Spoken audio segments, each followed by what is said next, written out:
Welcome to the Art Against Mental Illness podcast. My name is Alex Lovelace and this is my podcast about the healing powers of art for artists, art lovers, the art curious and anyone with an interest in mental health and well-being. Once upon a time there was a young girl called Vera who lived in Cologne, Germany. Vera loved jazz, but Cologne wasn't exactly a destination for jazz scenesters.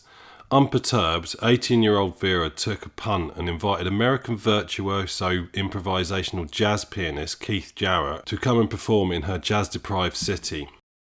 To her surprise and joy, he agreed. On the 24th of January 1975, after a long gruelling drive and suffering from back pain, Jarrett arrived for his 11:30 p.m. performance at the Cologne Opera House. He took a look at the crappy, broken down, out of tune piano that the Opera House had provided and walked out again, refusing to perform. Jarrett had asked for a Bosendorfer 290 Imperial Grand piano. He was very particular about this.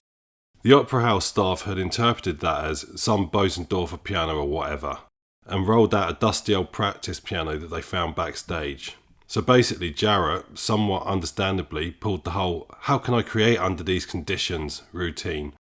Vera was in a tight spot, and 1,400 German jazz fans were waiting expectantly in Cologne Opera House. This was a disaster.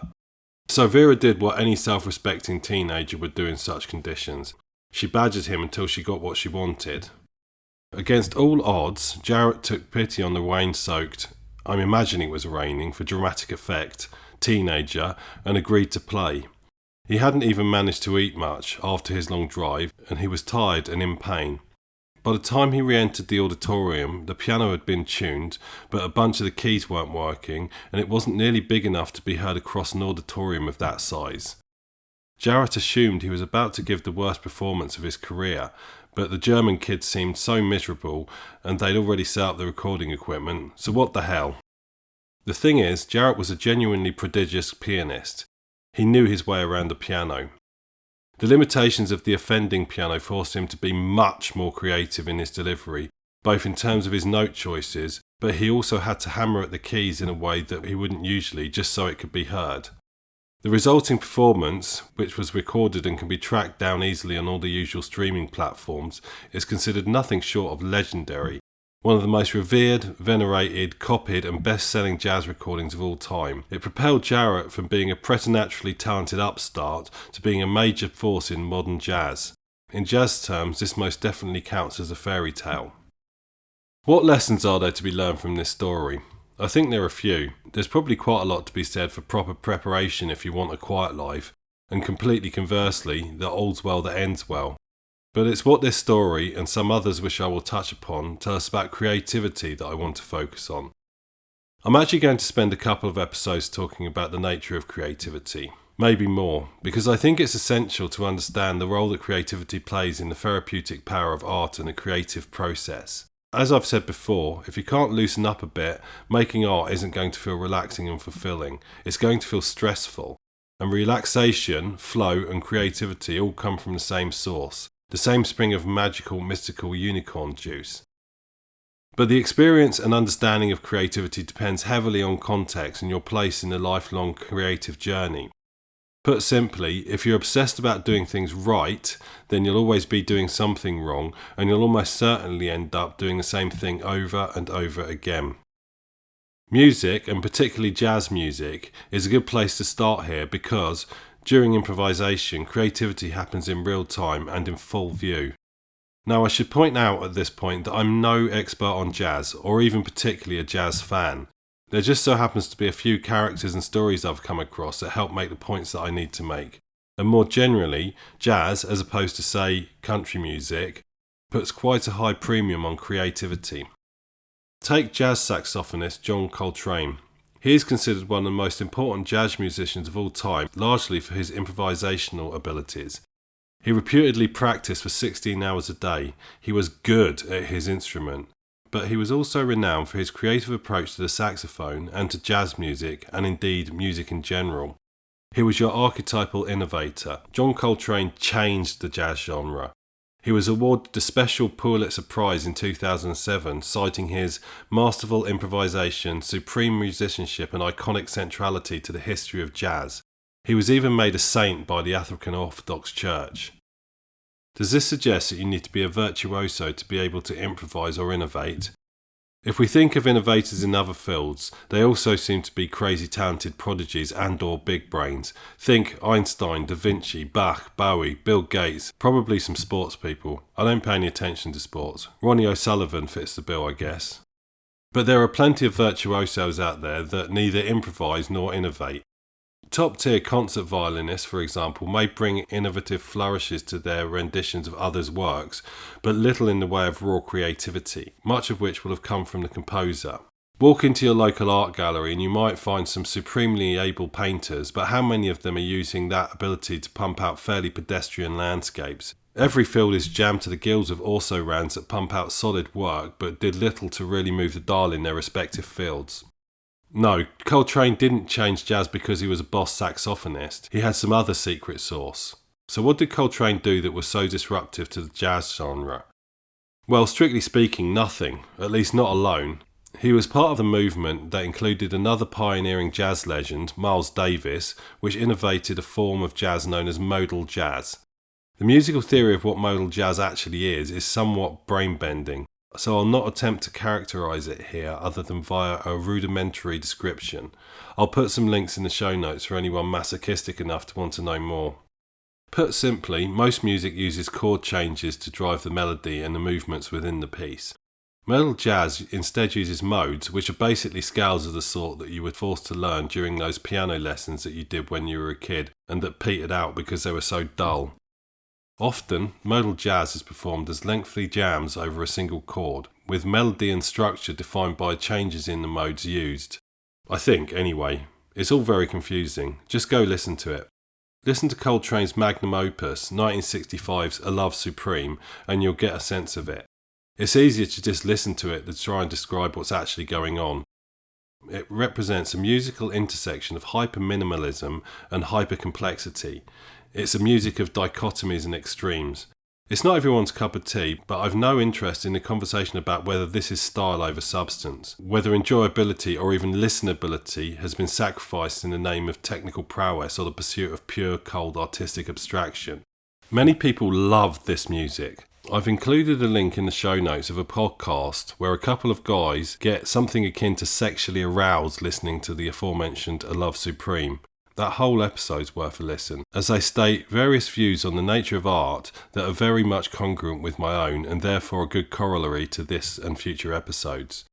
As an aficionado of the most wonderful music form known as death metal, I have little time for views that, for example, assert that melody is an essential component for something wishing to be classified as music.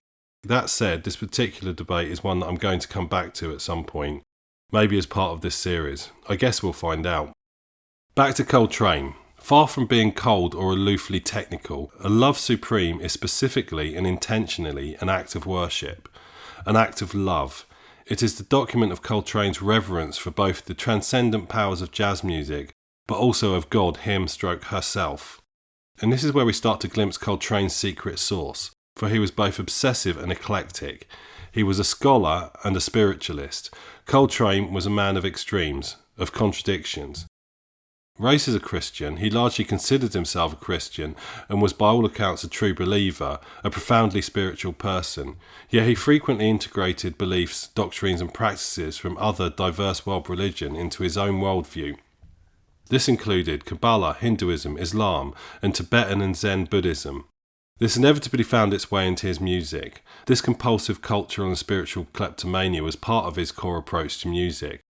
Coltrane interwove techniques, approaches, themes and motifs from all over the world, including from African music and particularly India, collaborating with legendary Beatles-approved sitar virtuoso Ravi Shankar, who by some accounts thought Coltrane was nuts. And all this might seem to imply that he did this alone, but Coltrane worked with some world-class musicians. Miles Davis, Thelonious Monk and Duke Ellington are among the names that you've likely heard of, each no doubt a melting pot of creative collaboration. But it's with his longtime bandmates, the Coltrane Quartet, where the magic really happened. When Coltrane, double bassist Jimmy Garrison, drummer Elvin Jones and pianist McCoy Tyner got in a room together, something really special happened. Coltrane's compositions were sparse at best and offered little in the way of direction to fellow bandmates, instead relying on a shared understanding of each other's style, audible and visual cues, and a deep understanding of the jazz art form. What emerges is a semi-improvised melange of diverse music styles that lead to innovation in real time. He and his band were making creative leaps unconsciously as they recorded. For Coltrane, this was like prayer, or perhaps more accurately, meditation. He and his bandmates could achieve trance-like states of pure mindfulness. This is common among musicians, particularly while improvising. But these guys weren't just in a world of their own, although sometimes it might sound like it, but they were in constant telepathy-like communication, reacting to each other's playing in real time in ways that are seamless to the rest of us. I'm not trying to sell you on free-form avant-garde jazz here. I'm very far from being sold on it myself. It's the sort of music that I want to like, but largely leaves me cold. But I can hear their passion and their focus. It's hard to find another art form that makes the creative process this manifest. It's hard to pass for us mere mortals, for sure, and the theory of it is largely beyond me to understand, let alone explain, but as I've suggested, there's something to be learned here about the process of creativity. So let me summarise some of the things that are going on here that seem to be driving creativity. 1. Ability or mastery within the medium. We'll come back to this one a fair bit. I think this requirement is overstated, but a good understanding of the medium is essential. As Coltrane himself stated, you can play a shoestring if you're sincere. 2. Conviction, or passion, or maybe authenticity. Although the latter is, as I've stated before, to my mind, overused and nebulous as a concept. What we really mean here is that sense that the artist really believes in what they're doing, that they care deeply and approach it with zeal and enthusiasm. I'd rather spend time with a passionate train spotter than a cynical or ingenuine classical composer. 3. Eclecticism, aka curiosity, an open mind. From my perspective, this is as important as conviction. Coltrane didn't innovate by doing the same thing over and over. He brought influences from wherever he found it, and he searched far and wide. Part of the reason that some of his stylistic flourishes feel familiar now is because he seamlessly integrated them into his own style, then everyone else copied him. 4. Input from and collaboration with others. Coltrane collaborated far and wide, as well as with his hardcore of regular bandmates. You can't help but, if only by osmosis, absorb approaches and ideas from other people who you work with, and they in turn absorb from you. They take your ideas and expand on them based on their own experiences and interactions, and then when you work with them again, you absorb back your own ideas, but now expanded, mutated, and maybe even improved. Even if you collaborate with someone who you end up feeling is a complete waste of space, you still take some knowledge of how not to do things away from that experience. 5. The zone. That mystical state of hyperfocus, more formally known as flow states, is where the magic of creativity really comes spilling out. That's not to say you can't be creative at any point. I've come up with new approaches before while doing mundane tasks like stretching canvases and then cocking it up. But as I've said earlier, this is where jazz shines, as you can see innovation as it happens. With those 5 elements, we can go a very long way to explaining where creativity comes from. These are the attributes, or perhaps conditions, that need to be in place for creativity to occur. Not all of them need to be there for innovation to occur. For example, it's perfectly possible for someone who never leaves a house or sees anyone else to be creative or innovative, but it's a lot less likely. Conversely, putting all these things in place does not guarantee creativity. But there's something missing here, and it goes back to the story I started off with. It's at work with Coltrane and his compatriots, just in a more subtle and routine way.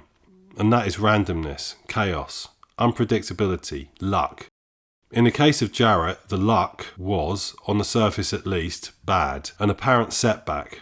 Really, it was just an unexpected constraint which forced the pianist to think differently.